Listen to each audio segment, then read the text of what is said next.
Delta மாவட்டங்களை வறட்சி பாதித்த மாவட்டங்களை அறிவியுங்கள். அதே மாதிரி நாங்க உங்களை கையெடுத்து கும்பிடுறோம்.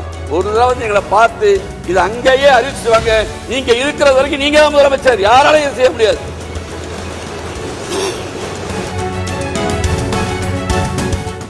டெல்டா மாவட்டங்களை வறட்சி பாதித்த மாவட்டங்களை அறிவியுங்கள். நிதி வரும்போது அவருக்கு உதவுங்கள். என்றைக்கு உபரிநிதி தமிழ்நாட்டிற்கு வருகிறதோ நல்ல திட்டம் மான்டேக் சிங் அல்வாலியா, வரி வருவாயை பெருக்க வேண்டும், ஊழலை ஒழிக்க வேண்டும். உங்களது எண்ணம் நிறைவேறும். அந்த நேரங்களில் விவசாயிகளுக்கு உதவி செய்யுங்கள். எங்களது மாவட்டம் வறட்சி மாவட்டம். மாண்புமிகு புரட்சித் தலைவர் அம்மா அவர்கள் இருக்கும்போது வறட்சி மாவட்டமாக அறிவித்தார். வருவாங்க. அதே மாதிரி நாங்க உங்களை கையெடுத்து கும்பிடுறோம்.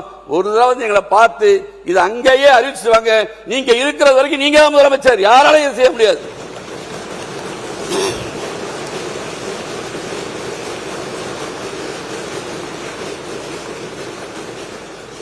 நிறைய இருக்கு. பேரத்தில் பாக்குறாங்க. கடைசி சப்ஜெக்ட் வந்துடுறாங்க.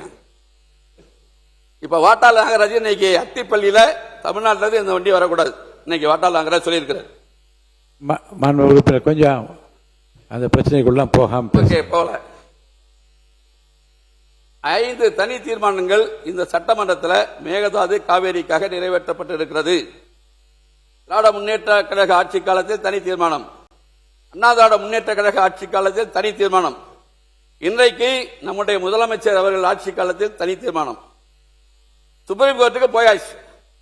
நம்முடைய முதலமைச்சர் பெங்களூர் விஜயத்தை பத்தி நிறைய பேர் பல்வேறு கருத்துக்கள் ரொம்ப வெளிப்படையா தமிழ்நாட்டுக்கு ஒரு தலைவர்னா நான் ஏத்துக்கிற தமிழ்நாட்டு மக்களுக்காக என்று சொன்ன ஒரே தலைவர் மாண்புமிகு முதலமைச்சர்.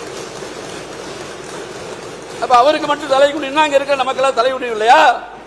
ஒரு நாட்டினுடைய முதலமைச்சருக்கு தலைகுனிவு என்றால் 8.5 கோடி மக்களுக்கும் தலைகுனிவு, 234 சட்டமன்ற உறுப்பினர்களுக்கும் தலைகுனிவு, 40 பாராளுமன்ற உறுப்பினர்களுக்கும் தலைகுனிவு. நான் எண்ணுகிறேன் 5 தனி தீர்மானங்கள். என்ன ஆச்சு? அனைத்து கட்சி கூட்டம் நிறைய பேர் சொல்றாங்க என்ன ஆச்சு, அதனால என்ன ஆக போகுது? தனி தீர்மானம் போட்டாச்சு. ஃபர்ஸ்ட் பட்ஜெட் ஃபர்ஸ்ட் இதுல போட்டாச்சு. வேணாம் வேண்டாம் பேசி முடிச்சா டைம் போயிடும். இந்த தனி தீர்மானத்தினால என்ன ஆச்சு?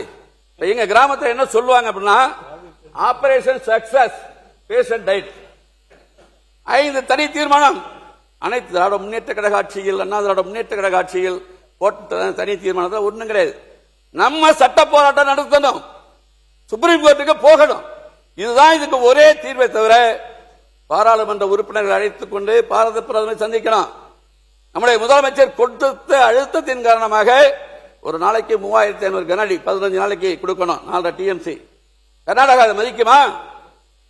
கர்நாடகா மதிக்குமா சொல்லுங்க. எஸ்.எம். கிருஷ்ணா முதலமைச்சராக இருந்த போது மாண்புமிகு அம்மா சுப்ரீம் கோர்ட்டுக்கு போனாங்க. அன்னைக்கு தமிழ்நாட்டில் தண்ணி கிடையாது குடிக்கிறதுக்கு. சுப்ரீம் கோர்ட் ஒரு உத்தரவு போட்டுச்சு 6 டிஎம்சி கொடுங்கன்னு. கர்நாடகா ஏற்க மறுத்துச்சு. இதுக்கு ஒரு தீர்வு வரணும்னு வச்சுங்களேன். இங்க காங்கிரஸ் கட்சிக்காரங்களும் இருக்காங்க, ஆனா பாஜகவும் இருக்கு. எப்படி தமிழ்நாட்டில் 60 ஆண்டுகளுக்கு பின்னால் ஒரு மிகப்பெரிய அரசியல் மாற்றம் அண்ணன் சி ஜோசப் விஜய் தலைமையில் வந்ததோ,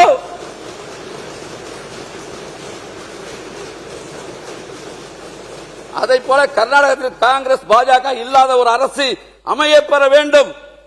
மத்தியில் பாரதிய ஜனதா காங்கிரஸ் இல்லாத ஒரு அரசு அமையப்பெற வேண்டும். அப்போதான் இருங்க அப்போதான் இந்த 2 அரசாங்கமா உட்காருங்க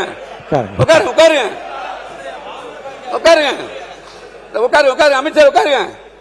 இந்த 2 அரசாங்கமா உட்காருங்க, சொல்லி முடிச்சிடுறேன். நீங்க 5 பேர் எம்எல்ஏ உட்காருங்க அம்மா. மாண்புமிகு உறுப்பினர் உட்காருங்க, நான் சொல்லி முடிச்சிடுறேன். பேரவைத் தலைவர்களே, அடுத்த மாநிலத்தை பற்றி இந்த கட்சி தான் இருக்க வேண்டும் என்பதெல்லாம் அவைக்குறிப்பில் இடம்பெறக்கூடாது என்பதுதான் எல்லோருடைய ஒட்டுமொத்த கருத்து.